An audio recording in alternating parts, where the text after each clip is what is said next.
Hi friend, मैं पूर्वा आप लोगों का स्वागत करती हूँ एमपी सक्सेस सर्च में। आज की इस वीडियो में मैं आप लोगों को बताने वाली हूँ कौशल विकास संचालनालय मध्य प्रदेश तकनीकी शिक्षा एवं कौशल विकास विभाग के अंतर्गत आईटीआई में प्रशिक्षण अधिकारियों के पदों की जो भर्ती की परीक्षा 2020 में होने वाली है, उसके लिए मैं आप लोगों को पूरी प्रोसेस मैं बताने वाली हूँ। पूरी रूल बुक जो 2016 में ये वैकेंसी निकली हुई थी, तो तब जो रूल बुक आई हुई थी मैं पूरी वो रूल बुक बताऊँगी, क्योंकि जो रूल बुक रहती है वो आपकी सेम रहती है। बस जो एग्ज़ाम की डेट वगैरह रहेगी 2020 के लिए वो चेंज हो जाएगी, और जो इसका सिलेबस वगैरह एग्ज़ाम पैटर्न पूरी प्रोसेस रहेगी वो सेम रहेगी।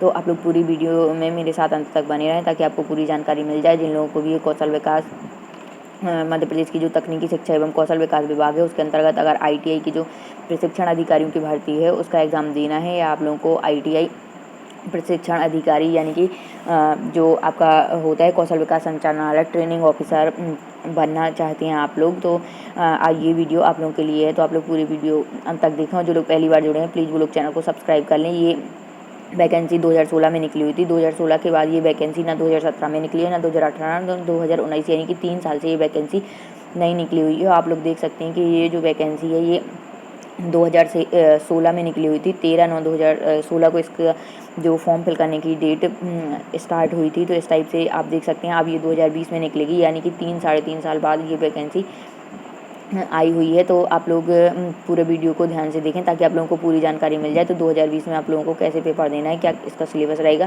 क्योंकि इसकी जो टेंटेटिव एग्ज़ाम डेट है 2020 की वो आपकी 17 से 20 अक्टूबर 2020 है, यानी कि 4 दिन इसका पेपर हो सकता है। 4 दिन में कभी भी हो सकता है, या 4 दिनों में लगातार भी हो सकता है। जिस हिसाब से फॉर्म फिल होंगे उस हिसाब से ये लोग एग्ज़ाम पेपर कंडक्ट करवाते हैं। तो आप देखेंगे कि अक्टूबर के लिए अभी 4 महीने ही बचे हैं, 4-5 मतलब कि 4 महीने ही आप देखेंगे, 4-5 महीने के अंदर ये एग्ज़ाम होने वाला है। तो आप लोग के पास बहुत कम समय है। जो लोग अगर इसका एग्ज़ाम देना चाहते हैं तो वो लोग अपनी पढ़ाई स्टार्ट कर दें सिलेबस के अकॉर्डिंग, कौन कौन से एग्ज़ाम उन्हें देने हैं, क्योंकि आप इसमें बहुत सारे ट्रेड होते हैं। तो हाँ, मतलब कि एक ब्रांच से आप 3-4 ट्रेड में भी अप्लाई कर सकते हैं। जैसे आपने अगर मैकेनिकल से इंजीनियरिंग की है तो आप इसके जो 3-4 ट्रेड हैं उनमें अप्लाई कर सकते हैं। तो इस टाइप से आपको उसका अलग अलग पेपर देना होगा। इसमें आप यहाँ पे देख सकते हैं कि जो एग्ज़ाम देने की प्रोसेस है ये मैं आपको यहाँ पे बताने वाली हूँ अभी। आप लोग यहाँ देखिए जो परीक्षा होती है, देखिए 3 मतलब टर्म में हुई थी। प्रश्न पत्र 1, प्रश्न पत्र 2, प्रश्न पत्र 3, इस टाइप से 4, 5, 6, 7, 8, 9 यानी कि 9 पालियों में इसके जो एग्ज़ाम हुए थे वो कंडक्ट हुए थे। और इसके जो एग्ज़ाम था वो 2 आवर का होता है। आप देखिए 9 से 11 हुआ था, 12 से 2 और 3 से 5, यानी कि इसके जो एग्ज़ाम होते हैं वो 2 घंटे का पेपर होता है। ये ऑनलाइन एग्ज़ाम होगा, इसमें मल्टीपल चॉइस टाइप क्वेश्चन आपके आएंगे, ठीक है।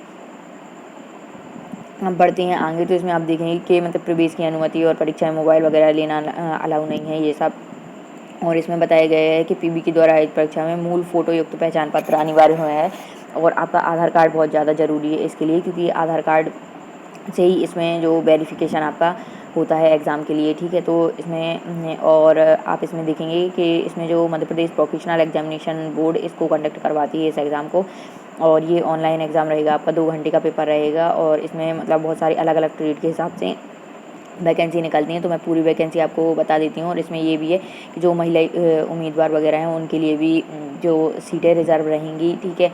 और जितने भी आईटीआई कॉलेज हैं पूरे एमपी में, आप देख सकते हैं कि हर ज़िले में और आसपास के गांव में सब जगह बहुत सारे जो आईटीआई कॉलेज वगैरह हैं। तो इस साल काफ़ी ज़्यादा वैकेंसी आने वाली हैं, क्योंकि ये 3 साढ़े 3 साल से वैकेंसी नहीं निकली हुई थी, ठीक है। तो आप लोग यहाँ पे देखेंगे कि जो मतलब रिजर्वेशन वगैरह क्या है। तो जैसे पुरुष आवेदक हैं वो जो अनारक्षित है, अनरिजर्व कैटेगरी के हैं, उनके लिए 40 ईयर्स से एज है। और जो मध्य प्रदेश के बाहर के लोग अप्लाई अगर करेंगे तो वो उनके लिए 35 ईयर्स एज है। इस टाइप से ये पूरे एज क्राइटेरिया वगैरह रहेगा, एज रिलैक्सेशन रहेगा कास्ट के हिसाब से, ठीक है ना। तो आप लोग यहाँ पे देख सकते हैं। और महिलाओं के लिए भी आरक्षण है, जो मध्य प्रदेश की महिलाएं उनके लिए 35 ईयर्स है। जैसे महिला आवेदक के लिए 45 ईयर्स है। और जो महिलाएं मतलब कि मध्य प्रदेश की मूल निवासी नहीं है उनके लिए 35 ईयर्स है, ठीक है। तो आप लोग यहाँ पे देख सकते हैं जैसे भूतपूर्व सैनिक वगैरह के लिए जो इन्हें एज रिलैक्सेशन वगैरह दिया जाता है वो है। और भी इसमें कई सारी चीज़ें हैं। तो मैं पीडीएफ भी आपको डिस्क्रिप्शन बॉक्स में लिंक दे दूँगी, आप वहाँ से पीडीएफ डाउनलोड कर सकते हैं। यहाँ पे आप देखिए पूरा यहाँ पे जो प्रोसेस है एग्ज़ाम की वो सारा दी गई है। ये आवेदक को मध्य प्रदेश का मूल निवासी होना अनिवार्य है। वो मतलब कि कुछ कंडीशनों में आप देखेंगे, अगर आप लोगों को जैसे इसमें फॉर्म वगैरह भरना है तो इसमें अन्य जगह के लोग भी भर सकते हैं, लेकिन उनको जनरल कैटेगरी से भरना होगा। अगर आप लोगों को आरक्षण से रिजर्वेशन वगैरह चाहिए जैसे SC ST OBC वगैरह के लिए, तो फिर आपको इसके मध्य प्रदेश का मूल निवासी होना चाहिए। इसमें देखिए ये देखिए आप जो रहेगा कि ट्रेड बार विभिन्न पदों के लिए परीक्षा की समय सारणी अलग अलग होगी। जैसे क्योंकि जो एक इंसान है वो 4 ट्रेड से इसका फॉर्म भर सकता है, तो उसके लिए क्या होता है कि एक ट्रेड का एग्ज़ाम एक ही टाइम में होता है। अगर वो एक टाइम में 2-3 ट्रेड का रख दे, तो एक इंसान का सपोज़ 2 ट्रेड में फंस जाए, तो वो उसके फिर वो एक ही ट्रेड का दे पाएगा। इसलिए इन्होंने जो समय सारणी है वो अलग अलग ट्रेड के हिसाब से अलग अलग रहेगी, ठीक है। तो ट्रेड बार विभिन्न पदों के लिए अलग अलग आवेदन करना होगा, और जो अलग अलग आवेदन भी आपको करना होगा। एक ट्रेड के लिए आप एक बार आवेदन करेंगे, फिर दूसरे ट्रेड के लिए भी आप लोग अप्लाई करेंगे, जैसे उस फॉर्म में दिया रहता है। तो आपको जो चार्ज वगैरह है वो भी आपको अलग अलग लगेगा ट्रेड के हिसाब से। आप जितने ट्रेड के लिए अप्लाई करेंगे, सपोज आपने 3 ट्रेड के लिए अप्लाई किया, तो आपको जो चार्ज रहेगा वो आपका मतलब 3 बार देना होगा, ठीक। तो अब इसके बाद यहाँ पे देखते हैं कि जो सभी पदों के लिए ये जो सिलेबस है वो क्या रहेगा। तो ये देखिए ये इंपॉर्टेंट है आप लोगों के लिए। इसमें लिखा है सभी पदों के लिए ट्रेड से संबंधित पाठ्यक्रम के 50 वस्तुनिष्ठ यानी कि ऑब्जेक्टिव टाइप प्रश्न एवं कक्षा 10वीं के स्तर तक की निम्न विषयों से 25 वस्तुनिष्ठ ऑब्जेक्टिव टाइप प्रश्न पूछे जाएंगे। तो ये जो ऑब्जेक्टिव आपके जो 25 ऑब्जेक्टिव आएंगे, जो आपके जनरल साइंस है जिसमें जैसे यहाँ लिखा हुआ विज्ञान एवं गणित, सामान्य ज्ञान यानी कि GK आ जाएगा, आपका रीजनिंग आ जाएगा, बेसिक कंप्यूटर आ जाएगा, और विज्ञान एवं गणित आ जाएगा इसमें, ठीक है। तो इस टाइप से जनरल साइंस वगैरह भी आ जाएगी, और 10th लेवल तक का आपका ये पूरा सिलेबस रहेगा इसमें, ठीक है। तो ये आपका नॉन टेक का है जो 25 वस्तुनिष्ठ क्वेश्चन है, और जो 75 ऑब्जेक्टिव टाइप हैं ये आपके ट्रेड से संबंधित रहेंगे, ठीक है। तो इस टाइप से आपका सिलेबस रहेगा। सिलेबस बहुत इंपॉर्टेंट रहता है, बहुत मैटर करता है, क्योंकि सिलेबस से ही आपको एग्ज़ाम पेपर मतलब इनमें जो क्वेश्चंस वगैरह आते हैं वो सिलेबस के अकॉर्डिंग ही आते हैं। तो आपको अगर एग्ज़ाम निकालना है, क्रैक करना है, तो आपको सिलेबस के अकॉर्डिंग अपनी पढ़ाई स्टार्ट करनी होगी, ठीक है। अब यहाँ पे आप देखेंगे जो मतलब SC ST OBC वगैरह हैं उनके लिए क्या है रिजर्वेशन के, जो दृष्टिहीन हैं उन लोगों के लिए, डिसेबल पर्सन के लिए क्या है। अब यहाँ पे ये जो चार्ट है ये बहुत इंपॉर्टेंट है। यहाँ पे ये देखिए आप, क्योंकि इसमें क्या लिखा हुआ है कि प्रशिक्षण अधिकारी कंप्यूटर ऑपरेटर एवं प्रोग्रामिंग असिस्टेंट कोपा।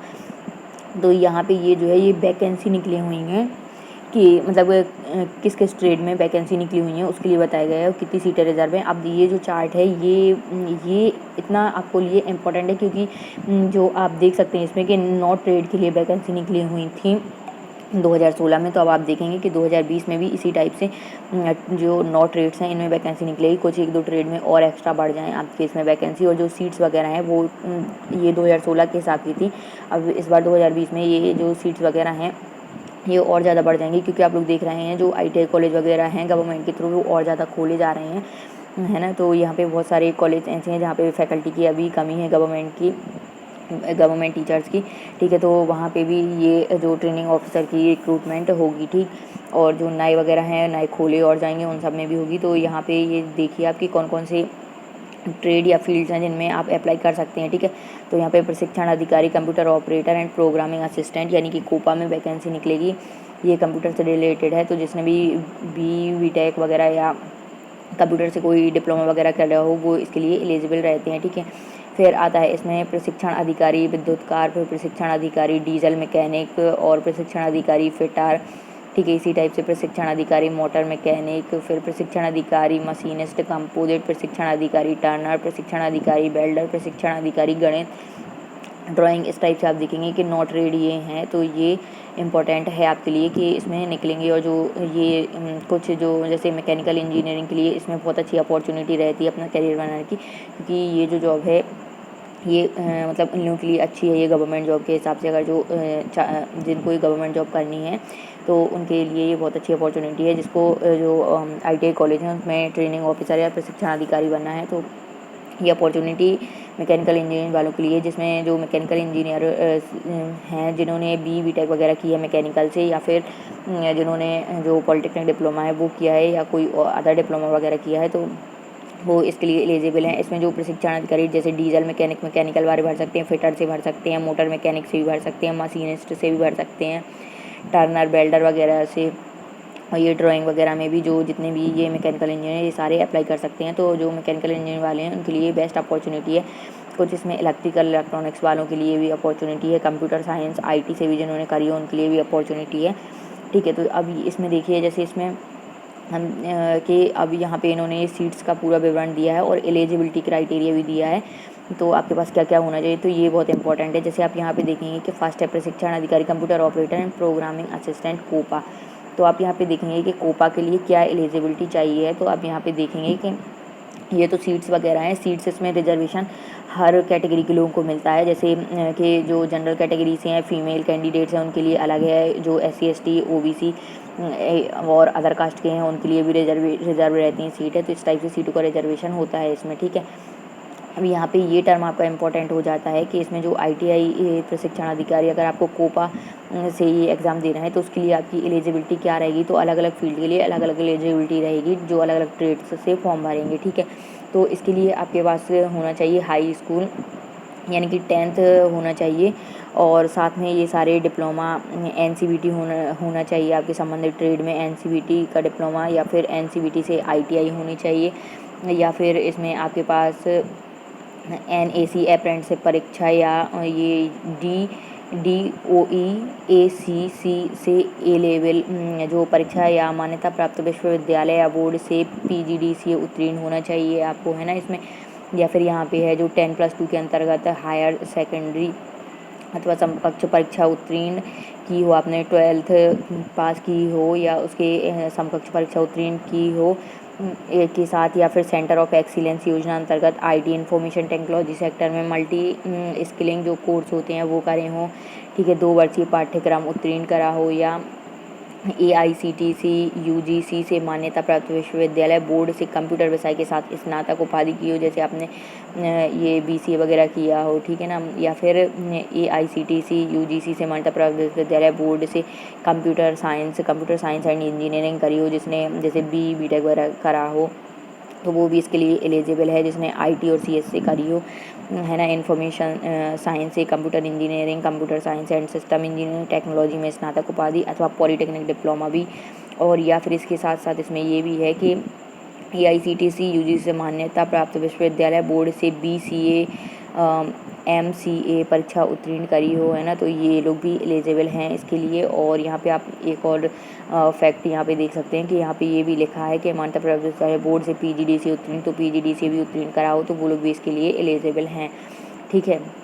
लेकिन जो DC वाले हैं वो एलिजिबल नहीं है। इसमें साफ साफ लिखा हुआ कि PGDCA वाले ही भर सकते हैं, ठीक है, जिसमें 1 साल का डिप्लोमा रहता है। अब इसके बाद आता है प्रशिक्षण अधिकारी computer operator programming assistant COPA. ये दूसरे सेक्टर में निकली हुई हैं, ये भी कोपा से ही रिलेटेड है, तो इसमें भी सेम क्राइटेरिया ही रहेगा, है ना।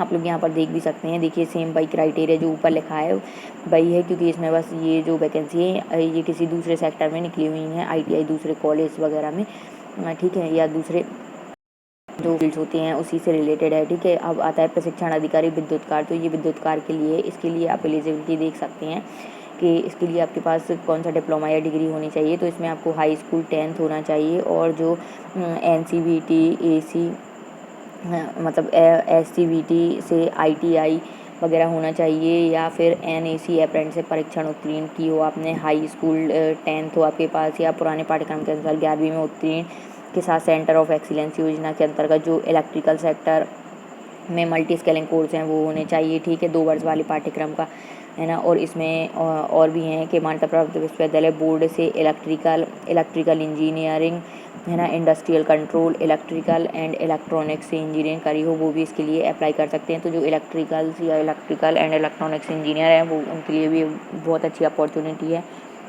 Electrical and electronics power system, electrical and instrumentation, electrical and power से इंजीनियरिंग टेक्नोलॉजी में स्नातक उपाधि अथवा पॉलीटेक्निक से डिप्लोमा उत्तीर्ण किया हो, तो ये इलेक्ट्रिकल इलेक्ट्रॉनिक्स वालों के लिए, जिसने इंजीनियरिंग पॉलीटेक्निक वगैरह किया उनके लिए भी बहुत अच्छी अपॉर्चुनिटी है। उसके बाद आता है प्रशिक्षण अधिकारी विद्युतकारी। ये भी मतलब कि किसी और सेक्टर में निकली हुई हैं उसी फील्ड के, तो उनके लिए भी सेम क्राइटेरिया है। प्रशिक्षण अधिकारी डीजल मैकेनिक के लिए कौन कौन सा क्राइटेरिया है, तो आप लोग ये देख सकते हैं कि कौन से लोग इसमें एलिजिबल हैं। तो हाई स्कूल 10th करी हो आपने, या फिर वही चीज़ है कि जो NCVT अप्रेंटिसशिप वगैरह, या फिर करी हो आपने परीक्षा उत्तीर्ण की हो, लाइट मोटर व्हीकल या ड्राइविंग लाइसेंस वाले हों वो भी कर सकते हैं। अथवा आपके पास क्या होना चाहिए, हाई स्कूल 10th या पुराने सिस्टम के अनुसार 11वीं परीक्षा उत्तीर्ण करके सेंटर ऑफ एक्सीलेंस योजना के अंतर्गत मल्टी स्किलिंग कोर्स हो 2 वर्ष के पाठ्यक्रम का, या ऑटोमोबाइल सेक्टर से उत्तीर्ण की हो आपने, है ना। और NCVT UGC से मान्यता प्राप्त विश्वविद्यालय बोर्ड से मैकेनिकल इंजीनियरिंग, ऑटोमोबाइल से इंजीनियरिंग टेक्नोलॉजी में स्नातक अथवा पॉलिटेक्निक डिप्लोमा उत्तीर्ण और लाइट मोटर व्हीकल का लाइसेंस हो तो भी आप लोग इसके लिए एलिजिबल हैं। ठीक है, तो ये जो मैकेनिकल इंजीनियर हैं, मैकेनिकल से इंजीनियरिंग करी है, वो लोग भी भर सकते हैं इसको। ठीक है, उनके लिए ये अच्छी अपॉर्चुनिटी है इसके लिए इसमें। अब उसके बाद आ जाता है प्रशिक्षण अधिकारी डीजल मैकेनिक, तो उनके लिए भी आप देखेंगे कि जो डीजल मैकेनिक हैं इनके लिए भी ये सेम क्राइटेरिया है। आप लोग यहाँ पे देखेंगे वही चीज़ है कि बोर्ड से मैकेनिकल इंजीनियर, ऑटोमोटिव इंजीनियरिंग और पॉलिटेक्निक डिप्लोमा वगैरह किया हो तो वो इसके लिए अप्लाई कर सकते हैं, जिनने ये ITI डिप्लोमा भी किया हो या फिर। ठीक है, अब आ जाता है प्रशिक्षण अधिकारी फिटर, तो आप फिटर के लिए देखेंगे तो उसके लिए भी यही चीज़ है कि हाई स्कूल 10th हो या पुराने हिसाब से, मतलब पुराने पाठ्यक्रम के अनुसार 11वीं उत्तीर्ण की हो और NCVT और SCVT से ITI वगैरह करी हो और जो अप्रेंटिसशिप परीक्षा उत्तीर्ण की हो या फिर मान्यता प्राप्त विश्वविद्यालय से मैकेनिकल इंजीनियरिंग प्रोडक्शन में, मतलब प्रोडक्शन से इंजीनियरिंग करी हो, मैकेनिकल इंजीनियरिंग इंडस्ट्रियल इंटीग्रेटेड हो, production industrial manufacturing, industrial production and manufacturing, mechanical tool and die, mechanical welding एवं सीट मेटल, मैकेनिकल RAC इन सब में इंजीनियरिंग करी हो या इंडस्ट्रियल इंजीनियरिंग एंड मैनेजमेंट से इंजीनियरिंग करी हो, टेक्नोलॉजी से स्नातक उपाधि अथवा पॉलिटेक्निक में डिप्लोमा उत्तीर्ण की हो, वो भी एलिजिबल हैं कॉन्सेंट्रेट के लिए, फिटर के लिए। ठीक है, इसमें प्रशिक्षण अधिकारी फिटर के लिए। अब जो प्रशिक्षण अधिकारी फिटर हैं फिर भी उसके लिए फिर से यही चीज़ दी गई है, सेम वही है। अब उसके बाद आ जाते हैं प्रशिक्षण अधिकारी मोटर मैकेनिक, तो ये भी मैकेनिकल वालों के लिए ही है। इसमें मैकेनिकल इंजीनियरिंग वालों के लिए बहुत सारे ट्रेड ओपन रहते हैं, तो ये बहुत अच्छी अपॉर्चुनिटी है उनके लिए जो इन्होंने मैकेनिकल से इंजीनियरिंग करी है। ठीक है, क्योंकि इसके लिए जो है ये देखिए आप लोग के जो मैकेनिकल इंजीनियरिंग अब मोटर मैकेनिक से है, तो मोटर मैकेनिक से इसमें वही चाहिए आपकी जो सेम क्राइटेरिया पहले कि आपने 10th पास करी हो हाई स्कूल, और उसके बाद जो यहाँ पे है कि जो ऑटोमोबाइल सेक्टर से उत्तीर्ण की हो और जो मल्टी स्केलिंग कोर्स वगैरह हो वो, और उसके साथ ही आप देखिए ये यहाँ पे लिखा हुआ है AICTE UGC से मान्यता प्राप्त विश्वविद्यालय बोर्ड से मैकेनिकल इंजीनियरिंग, ऑटोमोबाइल से इंजीनियरिंग टेक्नोलॉजी में स्नातक उपाधि अथवा पॉलिटेक्निक से डिप्लोमा और लाइट मोटर व्हीकल का लाइसेंस हो। ठीक है, तो वो लोग भी इसके लिए एलिजिबल हैं।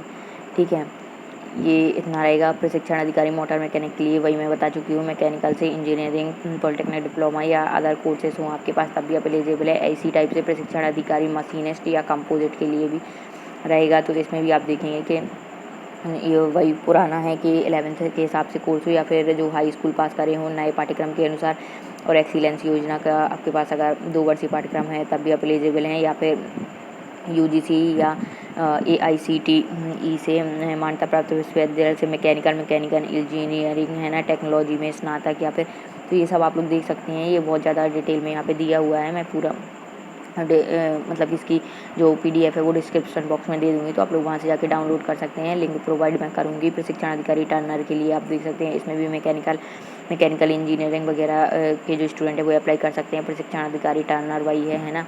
तो इस टाइप से वेल्डर के लिए भी आप यहाँ पे देखेंगे कि जो मैकेनिकल इंजीनियरिंग स्टूडेंट है वो अप्लाई इसमें कर सकते हैं, और पॉलिटेक्निक डिप्लोमा वगैरह हो आपके पास तब भी आप लोग अप्लाई कर सकते हैं, या फिर ITI डिप्लोमा वगैरह, या फिर एक्सीलेंस का जो हुआ था यहाँ पे मल्टी स्केलिंग कोर्सेस एक्सीलेंस योजना के अंतर्गत, या फिर फैब्रिकेशन फिटिंग एवं वेल्डिंग सेक्टर से उत्तीर्ण करी हो, इस टाइप से तब भी आप लोग एलिजिबल हैं। और इसमें जो मतलब कि फ्रेश स्टूडेंट है वो लोग भी बढ़ सकते हैं, मतलब इसमें कोई भी पहले से आपके पास कुछ वो डिग्री डिप्लोमा बस होना चाहिए आपके पास, कोई भी मतलब कि जॉब एक्सपीरियंस वगैरह नहीं मांगते इसमें, सीधा आपके पास बस डिग्री वगैरह होनी चाहिए, तो आप इसके लिए एलिजिबल हैं। फिर प्रशिक्षण अधिकारी गणित या ड्राइंग के लिए आप देखेंगे तो यहाँ पे भी जो मैकेनिकल इंजीनियरिंग है उनके लिए ये एलिजिबल है, जिन्होंने ITI करी हो NCVT या फिर SCVT से, तो वो भी एलिजिबल हैं यहाँ पे। और देखिए mechanical engineering production, mechanical engineering industry integration production, industrial manufacturing,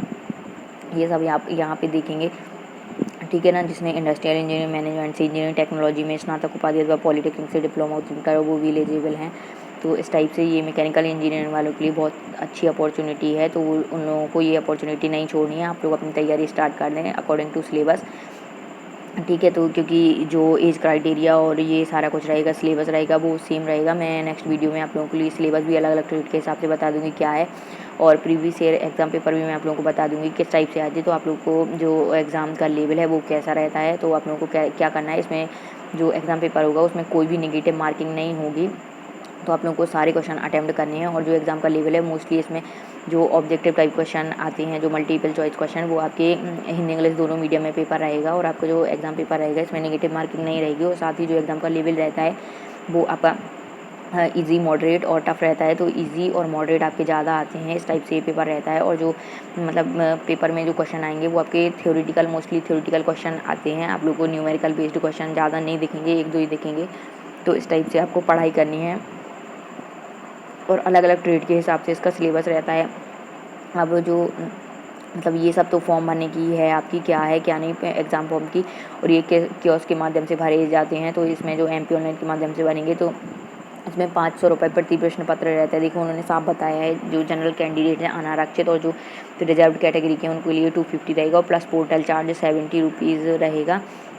और अगर आप खुद से वगैरह भरते हैं तो आपको 40 एक्स्ट्रा चार्ज लगेगा। और देखिए प्रति प्रश्न इसमें एक क्लियर मेंशन किया गया है कि प्रति प्रश्न पत्र के लिए 500, अगर कोई जनरल कैटेगरी से है और उसने अगर सपोज 3 प्रश्न पत्र के लिए भरा तो उसके 1500 रुपये उसको लग जाएंगे, ठीक है ना, इस टाइप से रहेगा। और जो SC ST OBC वाले हैं उनके लिए वो 750 रुपये हो जाएंगे, ठीक है, इस टाइप से ये रहेगा पूरा। और फिर पोर्टल चार्ज अलग से उसको पर फॉर्म के हिसाब से पोर्टल चार्ज देना होगा। जैसे किसी ने 2 फॉर्म भरे हैं तो 1000 वो, और मतलब कि 140 रुपये उसको पोर्टल चार्ज देना होगा। इस टाइप से ये फॉर्म पूरा प्रोसेस रहेगी। और अगर आप मॉडिफाइड करना है, कुछ आपका गलत वगैरह हो गया, संशोधन करना है, तो आपको पोर्टल चार्ज 100 रुपये संशोधन का लगेगा आपको, है ना, चेंज करवाने का। वो पोर्टल जो चेंज करेगा आपका जो MP ऑनलाइन का, वो तो पोर्टल शुल्क 50 रुपये, यानी कि 150 रुपये आपको कुछ भी चेंज करने के लिए लगेगा। तो आपको एग्ज़ाम को जो पेपर जब आप फॉर्म भरेंगे तो वो बहुत अच्छे से भरवाना पड़ेगा आपको, सब कुछ देख कर, ठीक है। अब इसमें जो सेंटर वगैरह हैं वो जब प्रोवाइड किए गए थे 2016 में जब एग्ज़ाम हुआ था, तब भोपाल, जबलपुर, ग्वालियर, उज्जैन, इंदौर और सागर 6 सेंटर थे। अब इस बार देखिए आप सेंटर बढ़ सकते हैं, कम भी हो सकते हैं, कुछ भी हो सकता है, ठीक है। और परीक्षा में आपको 1.5 घंटे पहले पहुंचना होता है। बायोमेट्रिक आपका होता है, लेकिन इस बार शायद ना भी हो बायोमेट्रिक वगैरह, क्योंकि कोरोना वायरस से अभी बहुत ज़्यादा सेफ्टी के लिए इन उन लोगों ने अभी जो वेरिफिकेशन वगैरह है वो सब अभी हटा दिया है, ठीक है ना।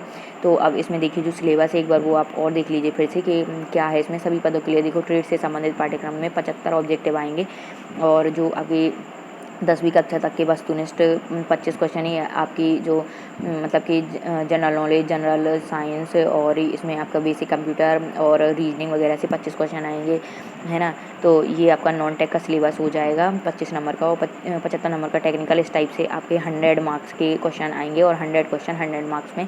तो ये आपका 100 नंबर का पेपर होगा, और 100 ऑब्जेक्टिव आएंगे, इसमें नेगेटिव मार्किंग कोई नहीं रहेगी। तो आपके सारे क्वेश्चन अटैम्प्ट करने हैं, बस आपको इसको सिलेबस के अकॉर्डिंग पढ़ाई करनी है। तो वो सिलेबस वगैरह मैं आपको नेक्स्ट वीडियो में प्रोवाइड कर दूँगी, और प्रीवियस ईयर एग्जाम पेपर भी प्रोवाइड करूँगी। तो आप लोग चैनल को जल्दी से सब्सक्राइब कर लीजिए, जिन्होंने अभी तक चैनल को सब्सक्राइब नहीं किया है। और प्लीज़ वीडियो को ज़्यादा से ज़्यादा शेयर करें अपने दोस्तों के साथ जिनको ये फॉर्म वगैरह भरने हैं। और वीडियो आपको कैसी लगी तो प्लीज़ लाइक ज़रूर करें वीडियो को।